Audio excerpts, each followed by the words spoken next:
children in the digital age. All right, here's what's going on in the budgets. Okay. People often come to me and they say, explain the world to me, would you please? Could you help me understand this? Okay. And I say to myself, Who are those people? Yeah, I just want to stay away from them. They're just people. Like as in I have a friend. Okay. I have a friend. All right. And so you say to yourself, So I say to myself, here's what's going on. Here's what's happening. Okay, state budgets, nowhere close to what the former governor used to tell us, that it's like your home budget.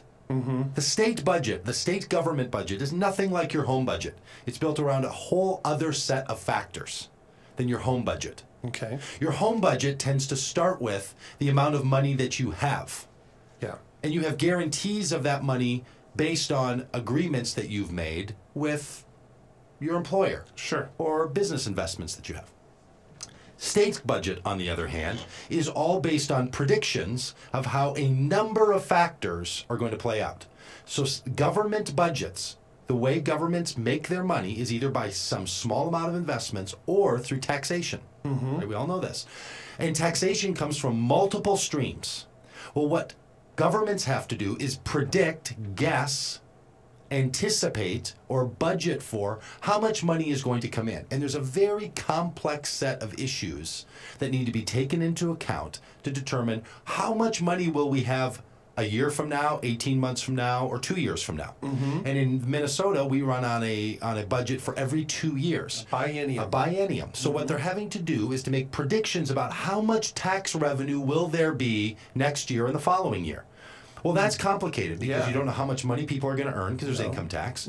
You don't know how much gas someone's going to buy because there's gas taxes that come out of gas. You don't know how much the price of gas is going to be, which would determine how much gas tax is going to be because it's based on the total purchase. You don't know how much sales tax there's going to be because you don't know the price of products and you don't know how many products you're going to sell. So it's very speculative on the income side. On the spending side, you have to make arrangements to hire an employee, to fund a road, to pay for a school. That doesn't fluctuate nearly as much as the income side. So here's how state budgets work. You make a determination of how much money you think is going to come in based on taxes, which is a guess. Now, it's an educated guess, but it's an economist guess. On this hand and on the other hand kind of guess. The spending side, however, tends to be, you signed that contract, you know how much that's going to cost. You decided that you were going to pay people at the VA this amount, you decided you're going to pay teachers this amount, the governor was going to make this much, this is how much we're going to give to local schooling, and so on. Those tend to be more fixed costs. So here's what's happened in our budget. I know for some people this is elementary, but to others it's brand new consideration. Because the economy is not doing well and people are not earning as much money, so income taxes are down, and they're not spending as much money, so sales taxes are down. And because properties are decreasing in value, so property taxes are down, the revenue side has decreased. Now, here's where this gets important. Then you have to look at your budget and say, oh, if our revenue has gone down, then we need to bring down our spending. But here's the problem. The revenue is going to go back up. Right? So here's what's happening. Is it? Because revenue is going to go back up because we are clearly in a recession compared to the last number of years, and all the predictors are saying the economy is going to go up. More people are going to have jobs than currently have jobs. The number of things people are going to buy are going to increase, and the price is going to inflate on products, so there's going to be more tax revenue that comes in. Now, sometimes our government anticipates an amount of money coming in, and the amount that comes in is less than what they anticipated. And sometimes it's more than what was anticipated. So you have a budget surplus. When the budget surpluses, when there's a budget surplus or a budget deficit, you have to make an adjustment in the spending. Now, here's what people are afraid of, is because we're in a biennium, a 2-year cycle, which will include a recession, and we change the budget, the amount we're going to spend, what happens when the budget income goes up? There's people who are afraid if we make structural changes right now, when income goes up, we won't reinstate the money spent in those budget lines, the spending side. So people get concerned. Here's why there's a battle in Wisconsin and a battle in Minnesota state legislature, is because every political party wants to take advantage of a spending deficiency to change the structure. That kind of suits how they what think their government. philosophy Yeah. is.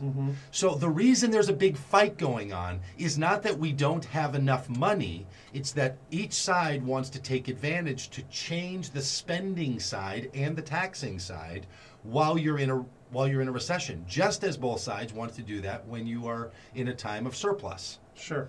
So the big battles that are going on is not just about how much money do we have, it's what kind of structure do we want to have in the future when revenues go up.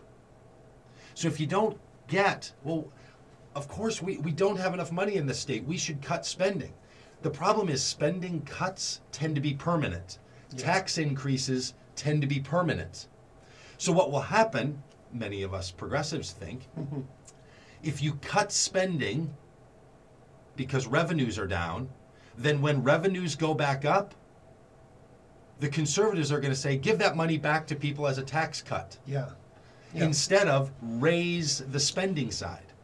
So here's the problem. No one on either side wants to directly connect the temporary spending decreases with the temporary income decreases with temporary spending decreases. Nor do they want to make temporary the surplus income to surplus spending. Everyone talks as if it has to be permanent all the time. Here's what I would suggest we do, and this is what Governor Mark Dayton has suggested. You make a temporary tax that really does go away. You make the law say that tax will go away once revenues surpass spending. Sounds reasonable. Sounds totally reasonable, but nobody wants to do it because, as is a famous statement in politics, never waste a crisis. So if you can take a financial difficulty, a financial change, financial struggle, and turn it into long-term structural change, that's what both sides are doing. But common people like us, people that are, your indie democrats like me, I'm a bit of an independent, a bit of a Republican, everybody's got a point to be made. We want to say, make this stuff temporary so that when situations change, we can have a changed environment. There's no reason that I can imagine you can't temporarily raise taxes and then temporarily lower expenditures, and then later temporarily raise expenditures and lower taxes. There's no reason it can't be that way other than people like to leave it as it is because they've accomplished their structural change goals. So it's not just about the money, it's about what kind of government do we want to have. Doug Pagitt, Let us know what you think on Facebook. on Facebook, we're Doug Pagitt Radio on Facebook. Doug Pagitt Radio will be back here with the revolutionary of motherhood, Carla Barnio on AM 950 and DougPagittRadio.com.